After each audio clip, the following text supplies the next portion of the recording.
अगर आप अपनी माँ से प्यार करते हो और उनको खुश देखना चाहते हो तो चैनल को सब्सक्राइब करो, लाइक करो। बहुत ही जल्द आपको खुशखबरी मिलेगी। प्लीज वीडियो को लास्ट तक जरूर देखें। ससुर का जादू। बहू, मुझे तुम्हें एक महत्वपूर्ण बात बतानी है, ससुर ने अपनी बहू नीलम से कहा। उनकी आवाज में हल्का उत्साह और रहस्य था, जैसे वे कोई बड़ा राज खोलने वाले हों। नीलम ने उत्सुकता से ससुर की ओर देखा और मुस्कुराते हुए कहा, क्या बात है पापा? आप तो हमेशा ही कोई न कोई नई बात बताते रहते हैं। ससुर ने एक गहरी सांस ली और कहा, बहू, मैंने तय किया है कि अब मैं जादू सीखने जा रहा हूँ। नीलम हैरान हो गई। उसने जिज्ञासा से पूछा, जादू? पापा, आप जादू सीखने जा रहे हैं? ये तो नया ही है। हाँ बहू, ससुर ने सिर झुकाते हुए कहा, यह एक पुरानी कला है जिसे बहुत कम लोग जान पाते हैं। लेकिन मैंने फैसला किया है कि अब मैं इसे सीखने जा रहा हूँ ताकि घर में और अधिक खुशियां लाऊं।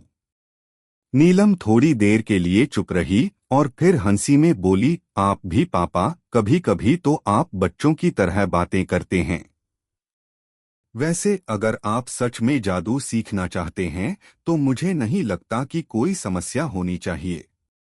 लेकिन अगर आप मेरा एक छोटा सा जादू देखना चाहें तो मैं भी आपको दिखा सकती हूँ। ससुर का चेहरा चौंका हुआ था। तुम जादू जानती हो बहू? हाँ, नीलम ने अपनी आंखों में एक रहस्यमय चमक भरते हुए कहा, मैं भी कुछ खास जादू जानती हूँ। लेकिन इस जादू का असर थोड़ा अलग होता है पापा। आपको मेरी बातों पर यकीन करना होगा। ससुर ने अपनी आंखें फैलाकर पूछा, अच्छा तो तुम बताओ, तुम क्या जादू जानती हो? नीलम ने एक छोटी सी मुस्कान दी और कहा, चलिए मैं आपको आज दिखाती हूँ। वह रसोई में गई और एक कटोरी में कुछ पानी लिया। फिर उसने ससुर की तरफ देखा और बोली, अब देखिए पापा, ये पानी है जो कोई खास नहीं है, लेकिन देखिए मैं इसे कैसे बदल सकती हूँ। उसने पानी को अपनी उंगलियों से हल्का सा घुमाया और पानी तुरंत ही एक नीली चमक से झिलमिलाने लगा। ससुर की आंखों में आश्चर्य और हैरानी थी। क्या तुम सचमुच जादू कर रही हो? उन्होंने विश्वास नहीं किया। नीलम ने मुस्कुराते हुए कहा, यह सिर्फ शुरुआत है पापा। मैं आपको और कुछ दिखाती हूँ। अब उसने कटोरी में थोड़ा सा नमक डाला और उसे अपनी हथेली में उगला। अगले ही पल वह नमक सोने में बदल गया। ससुर की आंखें तो जैसे बाहर आने वाली थीं। वह बुरी तरह से चौंक गए थे। बहू, यह क्या किया तुमने? ससुर ने विस्मय से कहा। नीलम ने धीरे से कहा, यह सिर्फ एक छोटा सा उदाहरण था। मैंने आपको जादू का एक अंश ही दिखाया है। मैं आपको पूरे जादू की शिक्षा दे सकती हूँ, लेकिन उसकी कीमत होगी। क्या कीमत? ससुर ने ताज्जुब से पूछा। आपको मेरी शर्तें माननी होंगी, नीलम ने कहा।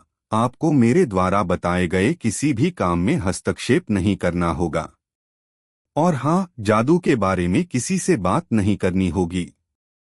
ससुर ने सिर झुकाया और कहा, ठीक है बहू, मैं आपकी शर्तों को मानता हूँ। नीलम ने फिर से एक चुटकुला सा मुस्कान दी और कहा, आप तैयार हैं पापा? तो फिर देखिए मेरा जादू कैसे काम करता है। इस बार उसने अपनी आंखों को बंद किया और चुपचाप कुछ मंत्र पढ़ने लगी। ससुर ने देखा कि नीलम की हाथों में एक हल्की सी आभा चमकने लगी और कमरे में अचानक एक ठंडक का एहसास होने लगा। फिर नीलम ने अपनी आंखें खोलीं और एक गहरी सांस ली। उसने कहा, देखिए अब आप क्या देखते हैं? ससुर ने देखा कि कमरे में हर चीज पल भर में उलट पलट हो गई थी। उसकी दृष्टिकोण से यह सब अविश्वसनीय था। लेकिन नीलम ने उसे समझाया कि इस सब का कारण केवल उसकी मनोबल और ध्यान है। अब आप समझे पापा? जादू सिर्फ ताकत नहीं होती, बल्कि यह एक गहरी समझ और संयम का परिणाम है। हमें अपनी सोच और भावना को सही दिशा में लगाना होता है। यही असली जादू है। ससुर की आंखों में अब कोई हैरानी नहीं थी, बल्कि वे अब नीलम के जादू से पूरी तरह प्रभावित हो चुके थे।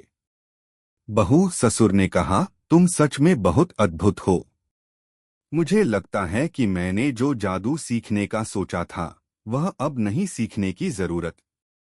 तुमसे कुछ ही मिनटों में मैंने सच्चे जादू का अनुभव किया है। नीलम हंसी और बोली, पापा, जादू तो सबके अंदर होता है, बस उसे पहचानने की जरूरत होती है।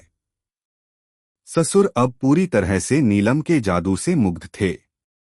उन्हें समझ में आ गया कि असली जादू केवल बाहरी चीजों में नहीं, बल्कि अपने अंदर की ताकत और समझ में होता है। वह दिन नीलम और ससुर के रिश्ते का सबसे महत्वपूर्ण दिन बन गया। दोनों ने एक दूसरे से बहुत कुछ सीखा और उस दिन के बाद ससुर ने तय किया कि वह अब किसी भी जादूगर के पास नहीं जाएंगे, क्योंकि अब उन्होंने सच्चे जादू की पहचान कर ली थी, जो उनकी बहू नीलम के पास था।